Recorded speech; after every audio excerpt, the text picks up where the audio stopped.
Señor, gracias por tu misericordia y por tu palabra y porque sabemos que tu palabra es verdad y que está viva y que el día de hoy tú puedes hacer esa obra en nosotros, una obra que tú anhelas hacer porque quieres vernos transformados y una obra que desde que te conocimos queremos que tú hagas, queremos reflejar tu gloria sin el estorbo de nuestro pecado, sin el estorbo de nuestros deseos perversos muchas veces, Señor.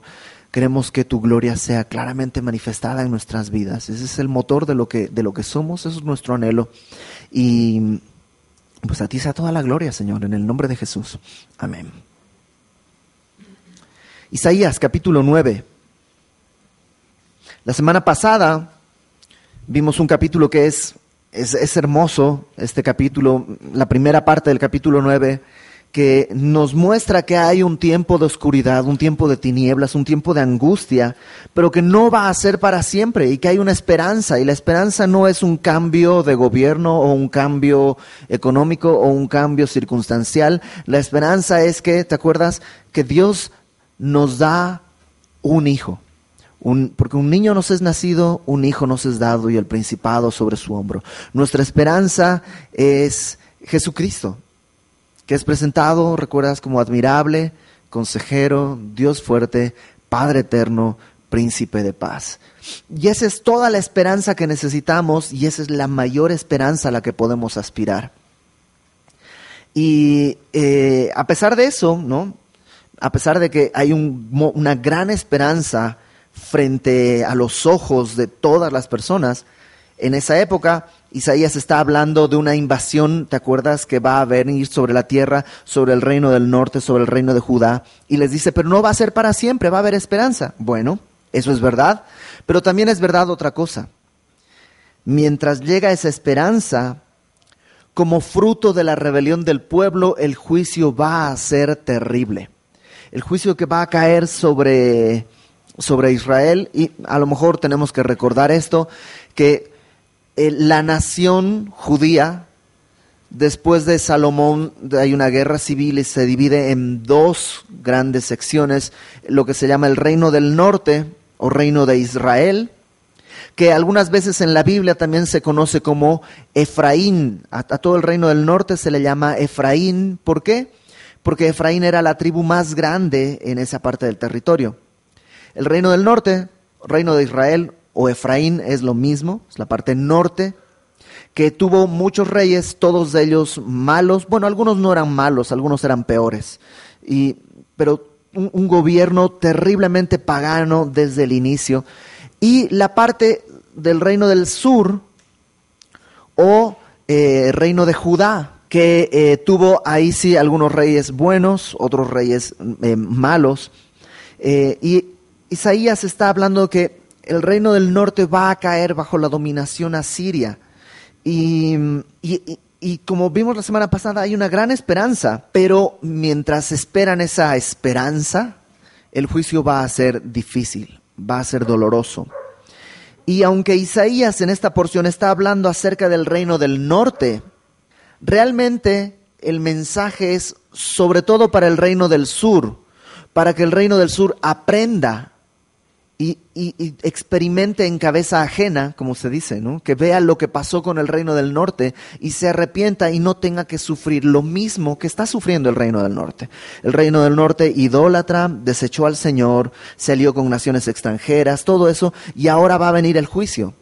Y el reino del sur debió haber aprendido eso, pero como la historia nos lo enseña, realmente no lo aprendió. Y bueno, en esta sección, en la que vamos a ver el día de hoy, puedes verlo como una canción que tiene 4 estrofas. Y al final de cada estrofa tiene un estribillo. El estribillo es, ni con todo eso ha cesado su furor, sino que todavía su mano está extendida. Y de hecho en algunos comentarios, en algunas cosas vas a encontrar que esta sección le llaman como el discurso de la mano extendida.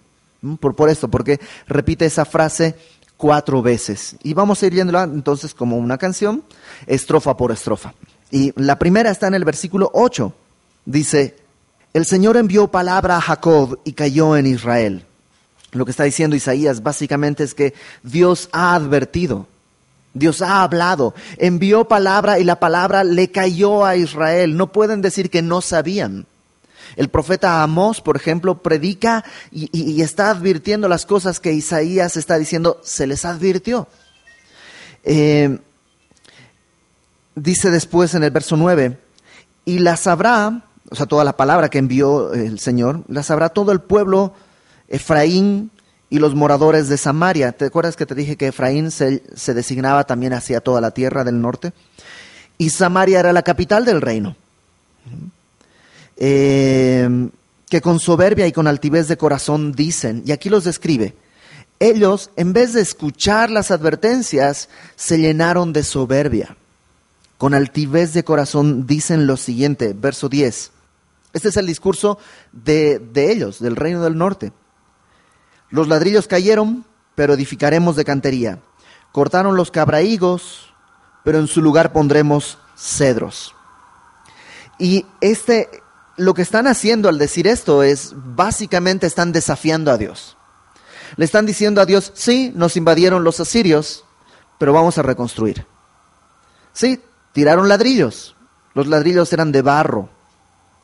Y lo que están diciendo, sí, tiraron ladrillos de barro, bueno, pues ahora vamos a edificar, pero con piedras, o sea, material más duro. Lo que están diciendo es, ok, la segunda vez que vengan no van a poder derribarnos.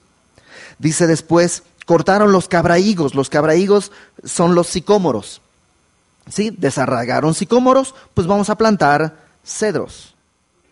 Y los cedros son de madera más dura, más fuerte. Básicamente, el pueblo está diciendo, no vas a poder con nosotros. En vez de escuchar la advertencia que Dios estaba diciendo, van a ser invadidos, arrepiéntanse. En vez de decir ellos, oh, nos están invadiendo, necesitamos regresar a Dios para que Él sea nuestra protección. En vez de decir eso, lo que están diciendo es, ¿así? Pues vas a ver que conmigo no se meten. Vas a ver que sí voy a poder. Y tristemente es la reacción de muchas veces cuando Dios trata con algunas personas. Y en este trato, o la salud se ve tocada, o las finanzas se ven tocadas, muchas personas, en vez de reconocerlo, en vez de decir, tengo que regresar a Dios, lo que hacen es decir, les voy a probar que, ok, Dios me está haciendo esto, pues voy a salir adelante sin Dios. Y lo que están diciendo es esto, destruyeron los ladrillos, voy a edificar con cantería. Están desarraigando los sicómoros, voy a plantar cedros. Es un desafío abierto a Dios. Parecerían palabras de esperanza, ¿no? Cayeron ladrillos, pero reedificaremos. Nos levantaremos, como el gato Félix, resurgiré de mis cenizas, ¿no? Pero realmente es una palabra de desafío a Dios. Fíjate lo que dice el verso 11. Entonces, la respuesta a eso, dice Dios, Jehová levantará a los enemigos de Rezín contra él y juntará a sus enemigos. Del oriente los sirios y los filisteos del poniente, y a boca llena devorarán a Israel. Ni con todo eso ha cesado su furor, sino que todavía su mano está extendida. Y Dios lo que está diciendo en respuesta a ese desafío es, ok, los van a invadir de un lado y del otro. Y este coro, ni con todo eso ha cesado su furor, sino que todavía su mano está extendida, no está haciendo referencia a lo que otras veces la Biblia presenta como la mano extendida de Dios para rescatar. Aquí está diciendo que la mano de Dios todavía está lista para dar una bofetada, digámoslo así. De hecho, algunas versiones lo traducen, su puño todavía está dispuesto a golpear. O sea, básicamente lo que Dios está diciendo es, no he terminado de derramar mi ira. El juicio todavía no ha terminado. No han visto lo peor todavía. Entonces, esa es la primera estrofa que habla de la soberbia y la altivez del pueblo. Ellos están diciendo, bueno, pues si Dios se pone contra nosotros, pues no va a poder. Y Dios lo que dice es, híjole, va a venir, los van a destruir y no es todo. Todavía no he terminado de descargar mi juicio.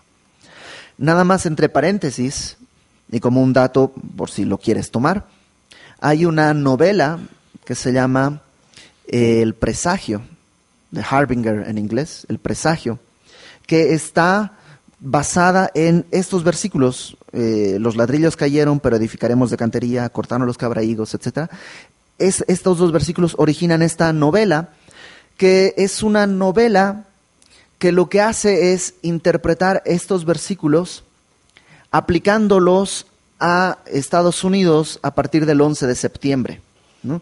Y tú lees la novela y la novela es ficticia, ¿no? Pero los datos son reales.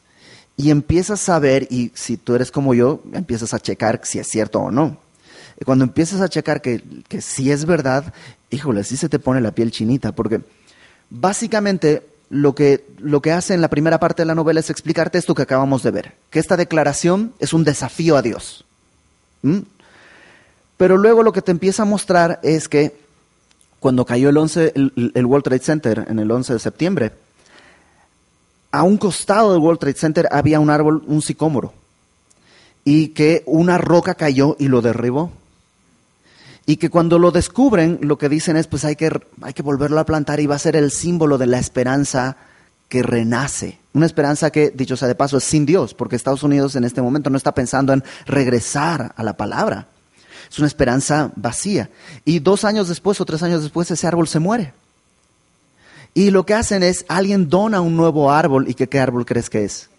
Un cedro. Y lo plantan y lo ponen como un símbolo de que, ok, cayó el sicómoro, pero vamos a plantar cedros. Y luego, donde cayó el World Trade Center, lo que hacen es tomar una roca de cantería, una roca gigante, y la ponen ahí en lo que es la zona cero, como con una placa y todo, como un símbolo de que vamos a volver a levantarnos. Y tú dices, oh, está como muy, muy literal, ¿no? Y en la siguiente vuelta, en la novela, empiezan a mostrar cómo, no recuerdo si el presidente del Congreso o no sé quién, una autoridad en Estados Unidos, lo que hace es decir, en estos momentos creo que tenemos que recordar, y sabemos que Isaías tiene una profecía para nosotros, y esto es lo que Dios nos dice: han caído ladrillos, pero reconstruiremos con rocas de cantería. Y obviamente lo están diciendo en este sentido, como de nos vamos a levantar, pero pues ahí está la importancia del contexto. No saben qué es lo que están diciendo, pero lo están diciendo y lo están afirmando. Y así son 9 presagios que presenta la novela, y uno a uno tú los vas leyendo y dices, híjoles, si es verdad, sí está cañón. Y no te digo en qué acaba la novela para que la compres y la leas si es que quieres. Es de Jonathan Cahn, se llama El Presagio, en inglés The Harbinger, y la encuentras en la librería de Semilla de Mostaza, y ya, ¿no? Está enfocada en este versículo. Y nada más te advierto, es una novela, creo yo, tiene datos reales y todo, pero no es la Biblia. Y sí, yo he escuchado conferencias de este autor haciendo actualizaciones de cosas que han sucedido después de que salió publicada la novela, y cosas que han sucedido, y la neta sí dices, híjole, pues sí se está cumpliendo todo de una manera muy extraña, pero te lo dejaré a tu criterio. Es solo una novela. Cierro paréntesis. Entonces, el primer juicio tiene que ver con esto, tiene que ver con la soberbia, la altivez de querer hacer las cosas desafiando a Dios. Versículo 13 va a la segunda estrofa, y la segunda estrofa tiene que ver con el engaño. Fíjate, pero el pueblo no se convirtió al que lo castigaba, lo que nos muestra que el castigo de Dios, todo este juicio, lo que buscaba era que el pueblo regresara. No estaba buscando destruirlos, sino que el pueblo regresara. El pueblo no se convirtió al que lo castigaba, ni buscó a Jehová de los ejércitos. Y Jehová cortará de Israel cabeza y cola, rama y caña en un mismo día. O sea, Dios está diciendo, el pueblo no hizo caso de la advertencia, entonces voy a juzgar a todos. Cuando habla de cabeza y cola, rama y caña, está hablando de todo. Voy a juzgar a todos. Y lo pone en el verso 15, los explica más. Dice, El anciano y venerable de rostro es la cabeza, el profeta que enseña mentira es la cola. O sea, a todos los que están voy a pasar por el juicio. Verso 16, porque los gobernadores de este pueblo son engañadores y sus gobernados se pierden.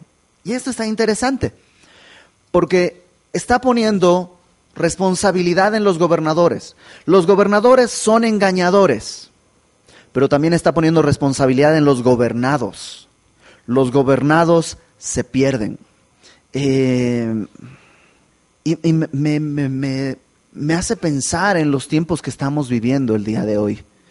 Como, sí, la verdad es que tenemos ancianos, personas que están con cierta autoridad y están usando esa autoridad para engañar a la gente, incluso en las iglesias.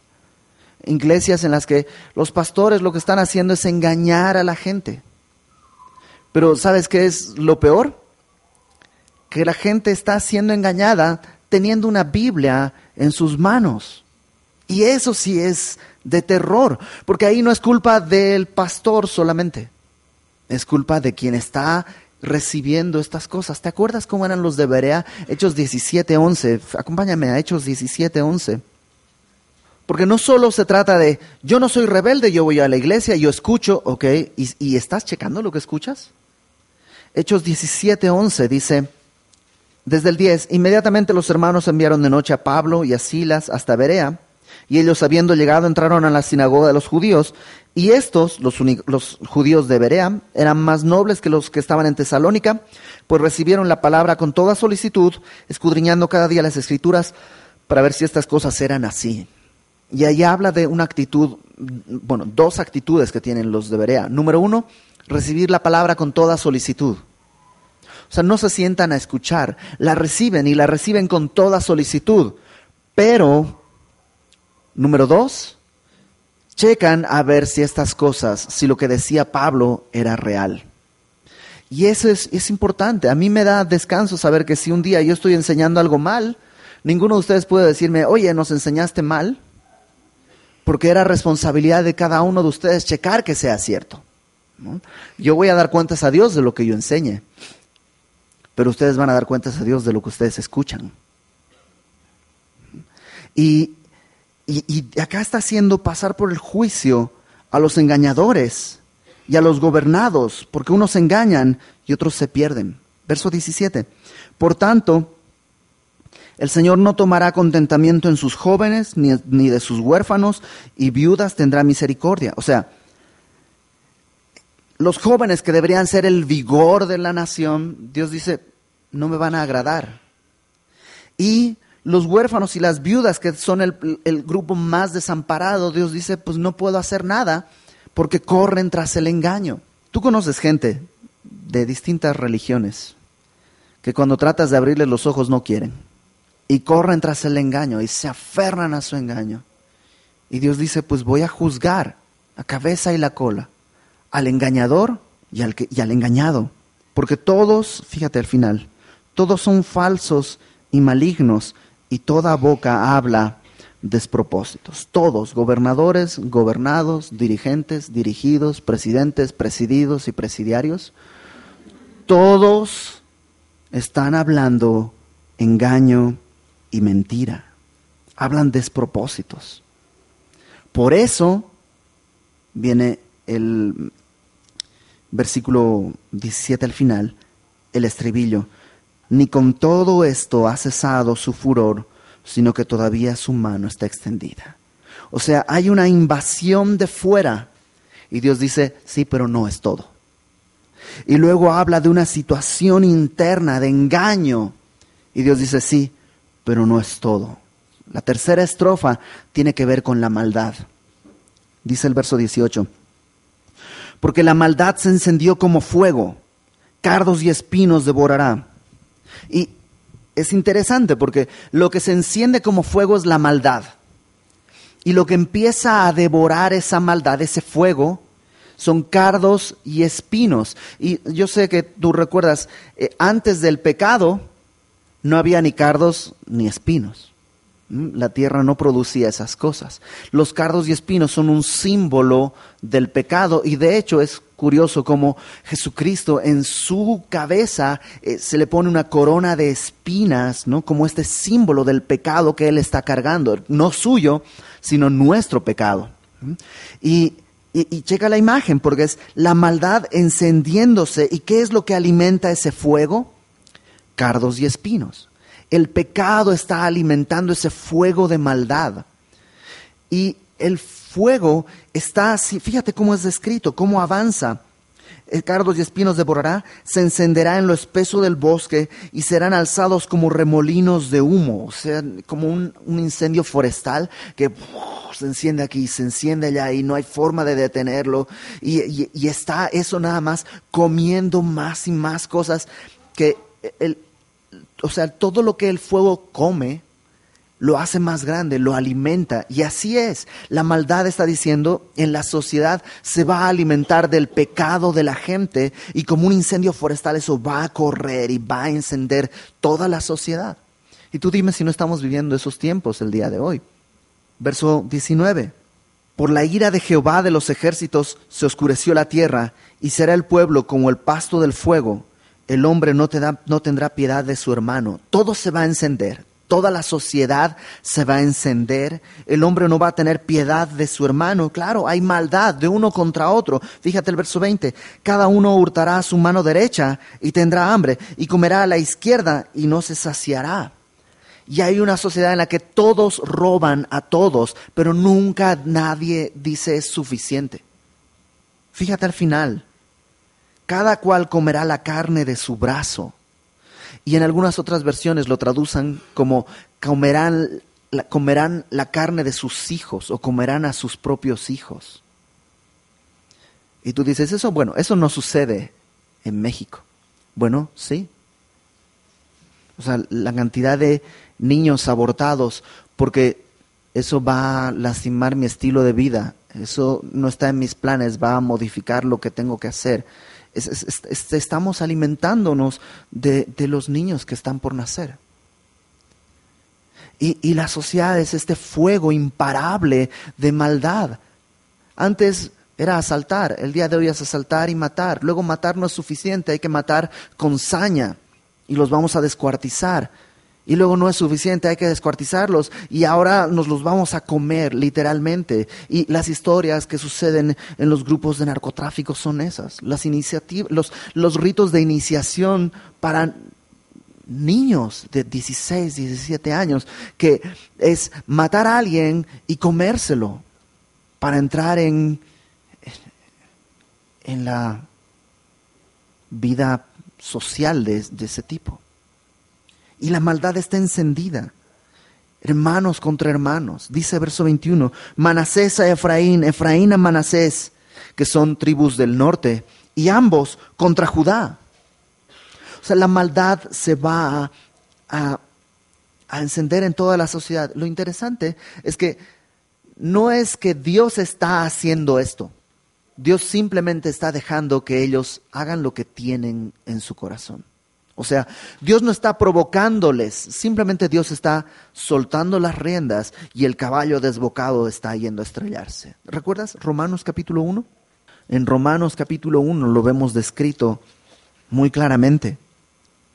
Desde el verso 21, Romanos 1:21 dice, pues habiendo conocido a Dios, no le glorificaron como a Dios, ni le dieron gracias, sino que se envanecieron en sus razonamientos, su necio corazón fue entenebrecido, profesando ser sabios se hicieron necios, cambiaron la gloria del Dios incorruptible en semejanza de imagen de hombre corruptible, de aves, de cuadrúpedos y de reptiles, por lo cual, por todo esto, porque conocieron a Dios, porque no le glorificaron, por todo esto, Dios los entregó a la inmundicia. Ahora, no es que Dios los empujó, sino que Dios está deteniendo, pero hay tanto anhelo de ir a la inmundicia que Dios dice, ok, suelta su mano y los entrega las concupiscencias de sus corazones, de modo que deshonraron entre sí sus propios cuerpos, ya que cambiaron la verdad de Dios por la mentira, honrando y dando culto a las criaturas antes que al Creador, el cual es bendito por los siglos. Amén.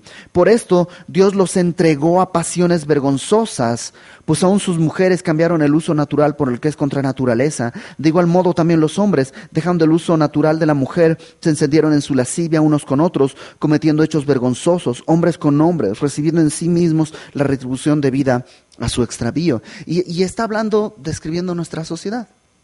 Y esto es lo que está sucediendo. No es que Dios está empujando a la gente al mal, es que Dios levanta su mano. Hay varias formas en las que Dios puede traer juicio. La peor es cuando Dios comienza a dejar que tú hagas lo que tú quieres. Cuando Dios levanta las manos. Y entonces tú y yo vivimos como nuestras pasiones nos lo dictan.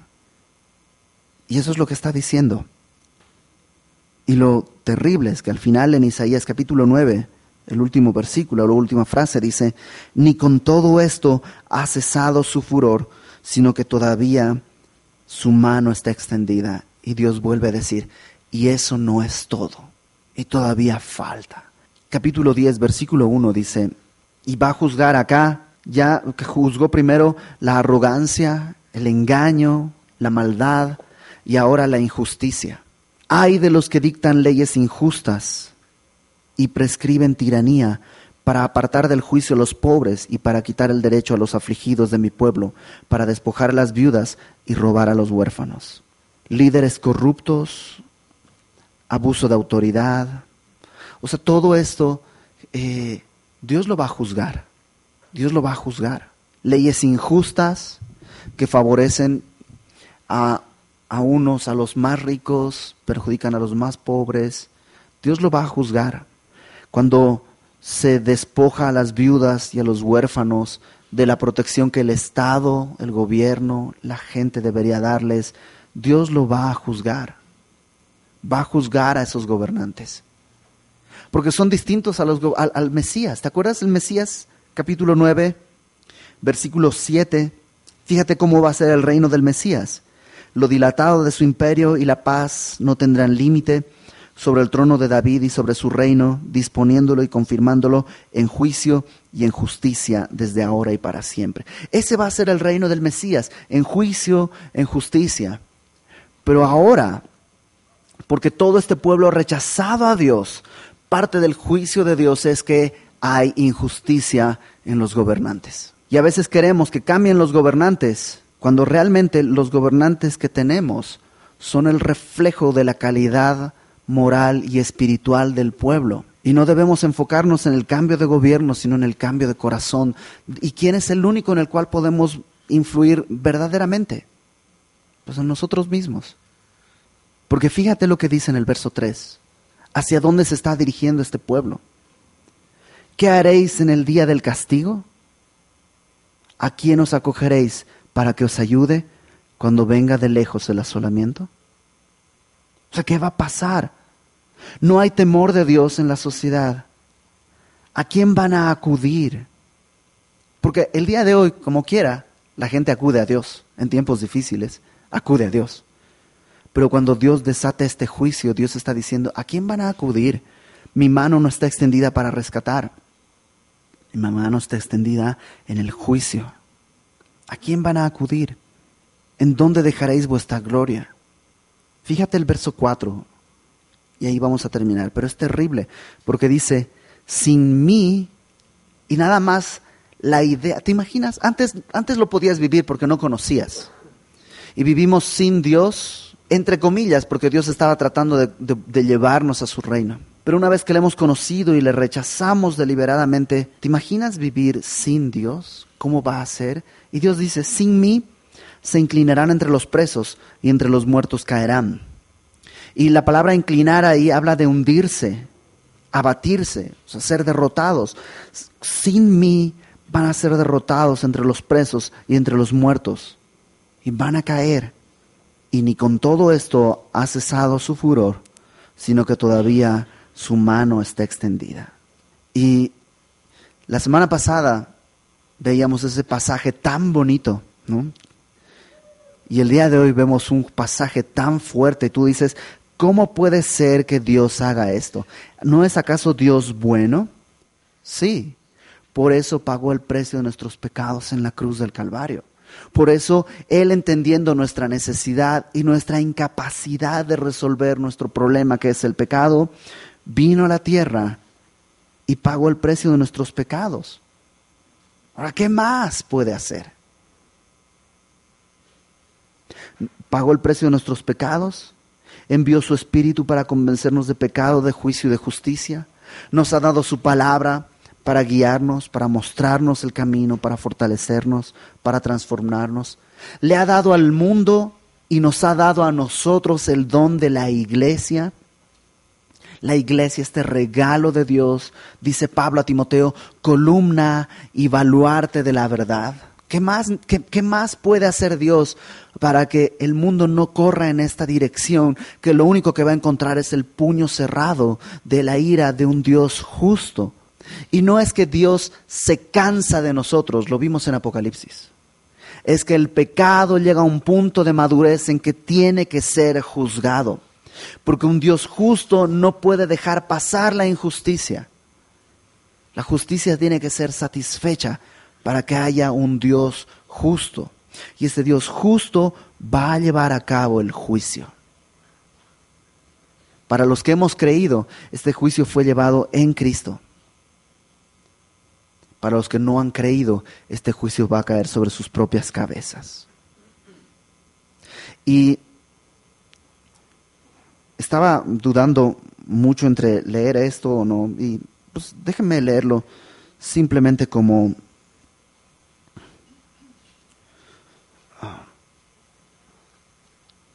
algo que escribió una persona en una tumba en Alemania. Y a lo mejor lo has oído y dice, son supuestamente un clamor de Cristo, ¿no? Dice, me llaman maestro y no me obedecen. Me llaman luz y no me ven. Me llaman camino y no andan por mí. Me llaman sabio y no me siguen. Me llaman bueno y no me aman. Me llaman rico y no me piden. Me llaman eterno y no me buscan. Me llaman bondadoso y no confían en mí. Me llaman ilustre y no me sirven. Me llaman poderoso y no me honran. Me llaman justo y no me temen. Cuando venga la condenación, no me culpen, ¿no? Y es en un sentido real. Porque ¿qué más puede hacer Dios para librarnos de la condenación? ¿Qué más puede hacer Dios para librarnos de la condenación? Aquel que es condenado es porque, dice Jesús, la luz vino al mundo. Pero no dice los hombres no entendieron la luz, sino que los hombres amaron más las tinieblas que la luz, porque sus obras eran malas. Entonces, que no nos sorprenda esa oscuridad. El juicio es real. Y no nos queremos espantar por lo que va a suceder en el juicio, porque el juicio no nos mueve a amar a Dios. No se trata de no querer ir al infierno. Se trata de que en tu corazón hay un anhelo por agradar a Dios. Un anhelo por estar con Él. No se trata de que Dios tiene que cumplir mis deseos para que entonces yo crea en Él. Para que entonces yo me sujete a Él porque Él hace lo que yo quiero. Se trata de reconocer quién es Él y entonces poner mi agenda limpia en sus manos y decirle, Señor, tú decides qué hacer en mi vida. Y eso solo puede suceder cuando has entendido esto, que todos tus pecados pueden estar pagados en la cruz del Calvario si le confiesas como tu Señor y tu Salvador. Y si tú ya eres cristiano, esa verdad te tiene que mover a vivir en santidad. No caminamos en santidad para que Dios nos ame. Caminamos en santidad porque Dios nos ha amado. No evitamos el pecado para que Dios nos perdone. Porque Dios nos ha perdonado todos nuestros pecados. Es que anhelamos vivir sin pecar y sin lastimar la gloria de Dios. Entonces, pues tenemos esas dos opciones. o ir a la cruz donde el juicio fue desatado, o ponernos delante de Dios para recibir el juicio que Él tiene que dar merecidamente por nuestros pecados. Vamos a orar. Señor, gracias porque sabemos que tú vas a ejecutar juicio, pero a nosotros el día de hoy nos ha tocado vivir en este tiempo maravilloso en el que tú no estás juzgando al mundo, sino estás rescatando al mundo. Señor, gracias porque nos ha tocado vivir en este tiempo en que tu mano está extendida, pero no en juicio, sino en misericordia. Y ayúdanos, Señor, a entender eso, a vivir este privilegio, entendiendo que el día de salvación es hoy. Señor, no permitas que nuestros corazones se endurezcan. Y si alguno de los que estamos aquí ya tiene el corazón endurecido con los deleites del pecado, simplemente, Señor, rompe esos corazones. Aunque sea doloroso, Señor, rómpelos para darle un nuevo corazón de carne. Anhelamos eso, Señor, ser transformados, no para huir del juicio, sino porque hemos sido librados del juicio, porque tu benignidad es la que nos puede llevar al arrepentimiento. Glorifícate en nuestras vidas, te lo pedimos, Señor, en el nombre de Jesús. Amén.